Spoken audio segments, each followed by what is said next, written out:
দেখেন আজকে আমরা স্যালারি পাইছি। স্যালারি পাওয়ার পর মুরগি নিয়ে আসছি। মুরগি নিয়ে আসার পর আমার বন্ধু মুরগি রান্না করতেছে আরিফ। দেখেন কিভাবে রান্না করতে হয় মুরগি, অনেক সুন্দর করে রান্না করতেছে। দেখেন মুরগি রান্না কিভাবে করে আমার বন্ধু। গাইস, আপনাদেরকে বলে রাখছি, আপনারা যারা ব্যাচেলার থাকেন তো আমাদের মতো দেখে দেখে রান্না করবেন, ঠিক না বন্ধু? তো দেখেন আমার বন্ধু কিভাবে আগে পেঁয়াজ কষাইছে,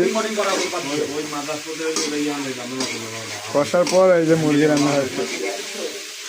দেখো আমার বন্ধু মুরগি রান্না করে। মুরগি কি খাওয়া যাবে? অবশ্যই, কত সুন্দর করে পাক করতেছে। দেখো পানি দিয়ে একটু হালকা কষাবো পরে। আজকে রান্না হবে কি মুরগি? খিচুড়ি আবার শর্ট করে যাবে না? হ্যাঁ, খিচুড়ি অনেকগুলো আছে, খায়া শেষ করে পাবো না। কাঁচামরিচ দিব বেটা। কাঁচামরিচ দেওয়া হয়েছে, কাঁচামরিচ মরিচ কম করে দেই। মরিচের গুঁড়ো দিলে ভালো হবে।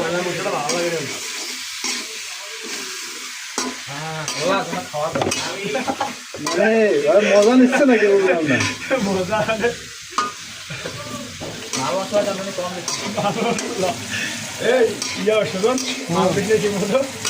তেজপাতা দিতে চাইলেন, তেজপাতা দিতে দেয় না। না না, তেজপাতা দিলে ভালো লাগবে না। খাবার পাটা দিই কসল না দিন।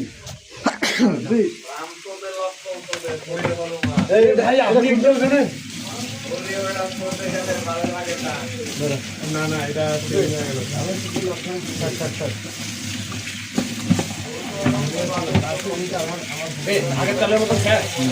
হ্যাঁ ভাই, শেষ হয়েছে। মাংস রান্না করলে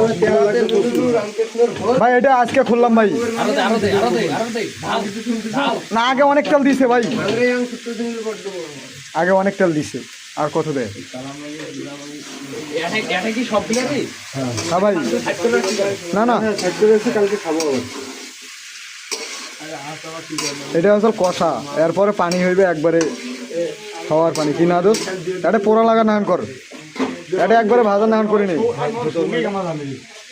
আর ওটা কোনো হাত দিয়ে ইয়ে করা বা শুনি দিয়ে পরে ঢাকি দেবো।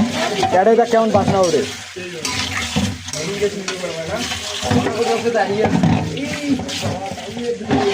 এটা যে বাসনাটা উঠবে না ওইটাই হবে একবারে আসল বাসনা।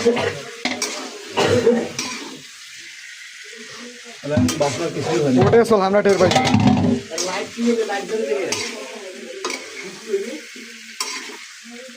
এটা কোনো আগে ভাজা নাহান করি নে, তারপর পানি দেবো। ভাই এইটারে কি বলে?